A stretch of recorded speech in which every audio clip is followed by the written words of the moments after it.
Gak tau diri ya namanya. Mereka ngomongin si itu. Sebel guys, boleh ganti topik gak? Jangan Lu ngomongin ganti itu. topik guys katanya, ayo. Masa ngomongin gak penting gitu gak sih? Iya.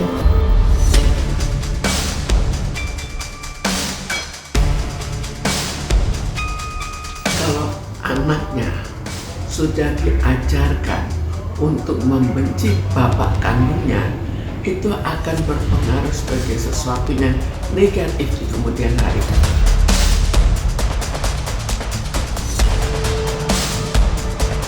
Menurut Undang-Undang Perlindungan Anak kan ada 10 hak anak ya, yang termasuk dalam hal ini sebetulnya ketika anak-anak itu kita ajak misalnya ke live TikTok gitu, sebetulnya kita harus tanya dulu pendapatnya. Itu 10 hak anak. Kalau dia berkeberatan itu nggak boleh kita paksa. Itu melanggar.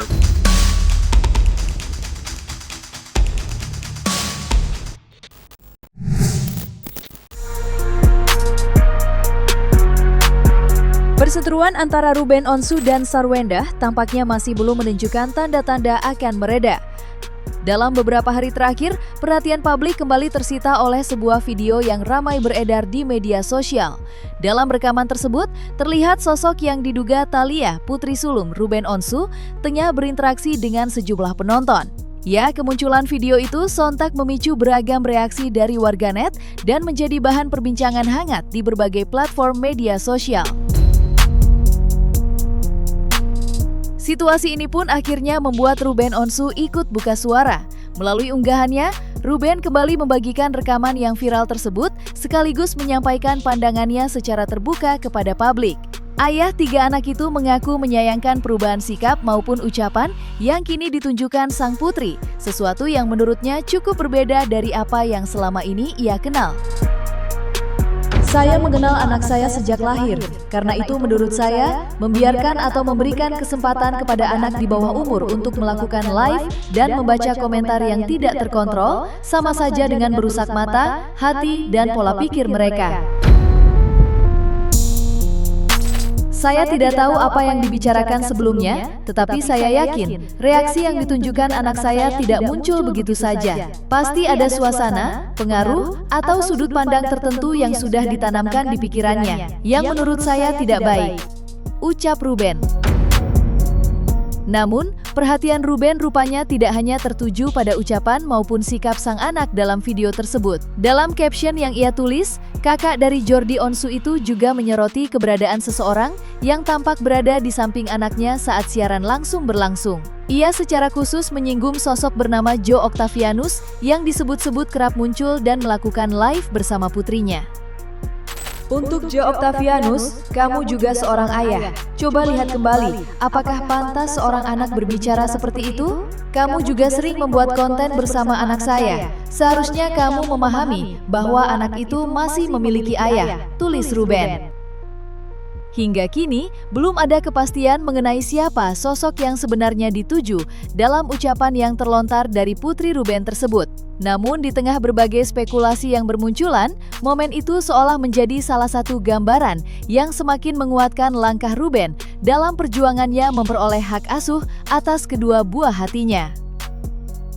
Terlebih, belakangan ini semakin banyak hal yang beredar di ruang publik dan disebut-sebut membuat Ruben merasa khawatir. Sebagai seorang ayah, ia mengaku terus memantau perkembangan anak-anaknya dan menaruh perhatian besar terhadap lingkungan maupun proses tumbuh kembang mereka.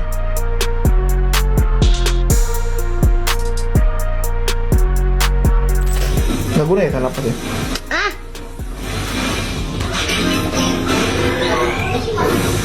Iya, jangan bahas itu lagi guys. Iya lah, gak penting banget sih. Ngomongin itu lagi. Kalau misalnya saya melihatnya dari konteks yang saya katakan itu bahwa Ruben merasa anaknya tidak berada di lingkungan atau tidak berada di tempat yang aman, kan begitu ya. Nah, jadi kembali lagi kepada konteks tidak aman tadi itu, coba bayangkan kalau misalnya anak yang di bawah umur ini berada di lingkungan yang tukang sindir, ya, tukang ngomongin hal-hal yang tidak pantas gitulah misalnya ya di area publik. seperti misalnya mengatakan cong gitu ya. Sementara dia adalah ayah dari anak-anak itu kan begitu. Kemudian disebutkan lagi dengan kata-kata hewan kan begitu. Di ruang publik udah seperti itu, apalagi di ruang yang tertutup kan begitu. Kalau anaknya sudah diajarkan untuk membenci bapak kandungnya, itu akan berpengaruh sebagai sesuatu yang negatif di kemudian hari. Kenapa? Karena anak itu sebetulnya cinta pada bapaknya, tapi akhirnya juga terjadi ujaran kebencian. Ini suatu konflik antara cinta dan benci. Itu akibatnya kurang baik di kemudian hari. Di tengah panasnya polemik yang masih bergulir, publik sebelumnya dibuat heboh oleh sebuah video live streaming yang menampilkan Sarwenda bersama kekasihnya, Giorgio Antonio. Video tersebut dengan cepat menyebar luas di media sosial dan memancing beragam reaksi dari warganet. Pasalnya, dalam siaran langsung itu, Sarwenda terlihat meminta putri bungsunya, Tania, untuk menginjak punggung Gio yang saat itu berada di dalam kamar. Tak butuh waktu lama, cuplikan video itu langsung menjadi bahan perdebatan di dunia maya. Berbagai asumsi dan komentar bermunculan, termasuk kritik yang ditunjukkan kepada Sarwenda karena dinilai kurang tepat melibatkan sang anak dalam situasi tersebut. Video itu pun ikut mendapat sorotan dari Komisi Perlindungan Anak yang menilai peristiwa tersebut perlu menjadi bahan evaluasi bersama. Tak hanya itu, psikolog ternama Mintarsih juga turut memberikan pandangannya terkait fenomena yang tengah ramai diperbincangkan tersebut.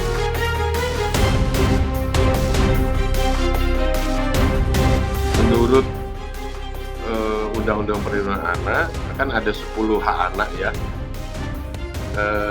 yang termasuk dalam hal ini sebetulnya ketika anak-anak itu kita ajak misalnya ke live TikTok gitu, sebetulnya kita harus tanya dulu pendapatnya. Itu 10 hak anak ya. Kalau dia berkeberatan itu nggak boleh kita paksa, itu melanggar 10 hak anak ya. Dia harus si anak itu harus setuju. Kemudian jangan sampai juga ketika si anak itu dilibatkan dengan live TikTok, jualan seperti itu ya, menghilangkan waktu bermainnya. Itu juga dinyatakan di undang-undang kita bahwa hak anak adalah salah satunya bermain ya. Dan pendidikan misalnya, jangan sampai segala aktivitas itu mengorbankan pendidikannya, misalnya dengan bolos seperti itu. Nah ini ada banyak yang harus diperhatikan ketika anak-anak kita itu kita ajak untuk katakanlah seperti melakukan kegiatan live TikTok seperti ini ya.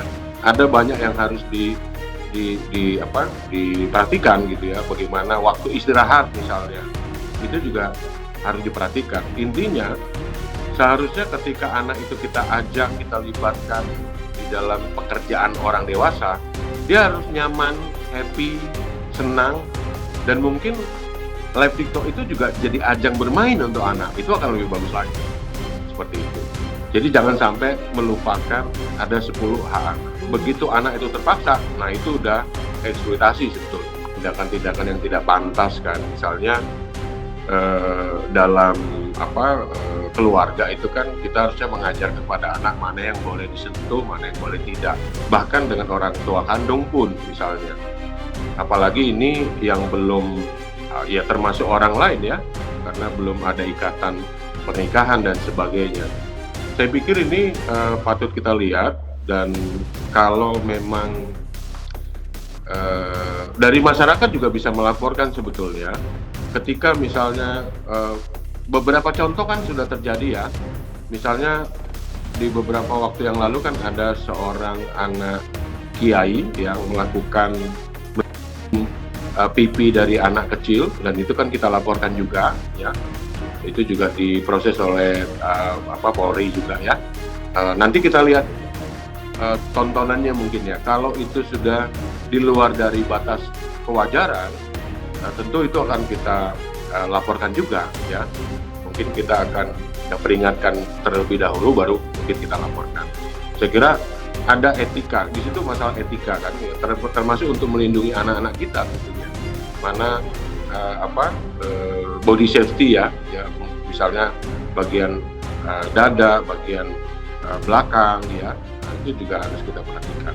Sebetulnya kita juga seperti banyak yang lain meragukan. Kita tidak bisa memastikan ada apa.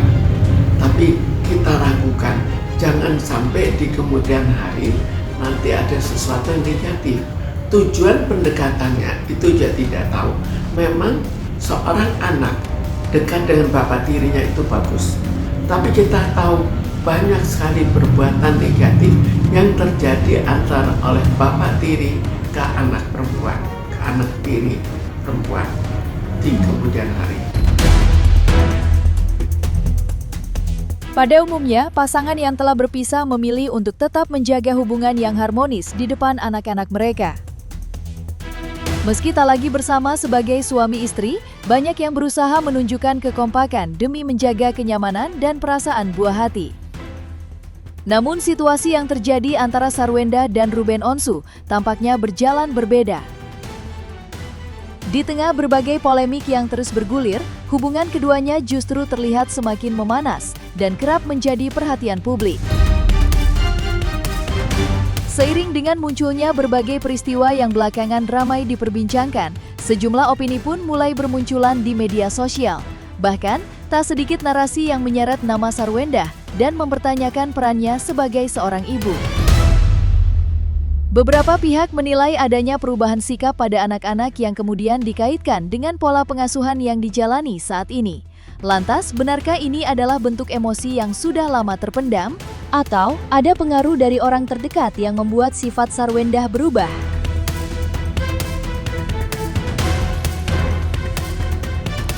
Ini yang terjadi, apalagi sudah punya pacar. Sekarang pacarnya bagaimana? Pacar itu bisa sengaja menjauhkan anaknya dengan bapaknya, tapi semua ini berakibat negatif di kemudian hari. Dan perlu dipertanyakan, apa tujuan dari pacarnya? Bagaimanapun juga untuk anak ini, bapak itu lebih baik daripada bapak tirinya. Karena dia biasa disayang dari kecil oleh bapaknya, bukan oleh orang lain. Sekarang kepandaian dari laki itu bagaimana? Mungkin dia cukup pandai dalam pendekatan terhadap wanita. Dan kalau dia cukup pandai dan berhasil, ya inilah yang terjadi, walaupun kita belum bisa memastikan sepenuhnya. Apakah betul ini suatu manipulasi? Atau barangkali sekedar sesuatu yang betul-betul dalam dirinya, tapi tetap kalau kita lihat secara umum, banyak yang beranggapan ini meragukan. Setelah berbagai isu tersebut ramai menjadi perbincangan publik, Sarwenda dan tim kuasa hukumnya justru memilih untuk tidak banyak memberikan tanggapan. Di tengah derasnya sorotan yang datang dari berbagai arah, keduanya terlihat mengambil sikap lebih tertutup dan belum membuka ruang untuk memberikan penjelasan secara luas kepada media. Keputusan untuk tetap bungkam itu pun memunculkan beragam spekulasi di kalangan warganet. Pasalnya, saat perhatian publik sedang tertuju kepadanya, Sarwenda memilih tidak ikut terlibat dalam polemik yang terus berkembang di ruang publik. Lantas, benarkah Sarwenda saat ini sedang mengalami guncangan mental? Atau ini merupakan strategi Sarwenda dalam meredam konfliknya dengan Ruben yang sudah membias kemana-mana?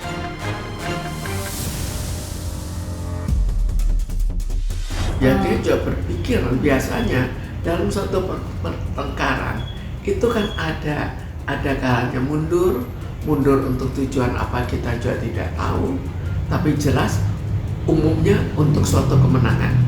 Jadi mundur bukan berarti mundur tetap, tapi mungkin juga akhirnya ada rasa takut terhadap kecaman dari netizen yang ternyata sudah terjadi.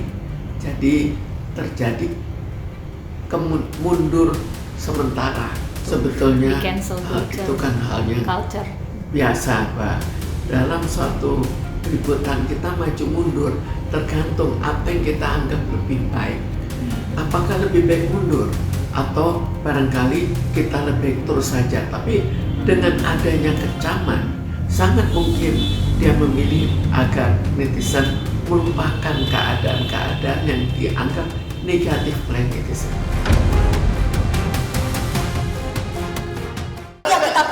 masih kita pengen ekspresinya. mengedepankan estetika disampaikan. Jelas tadi mendengarkan.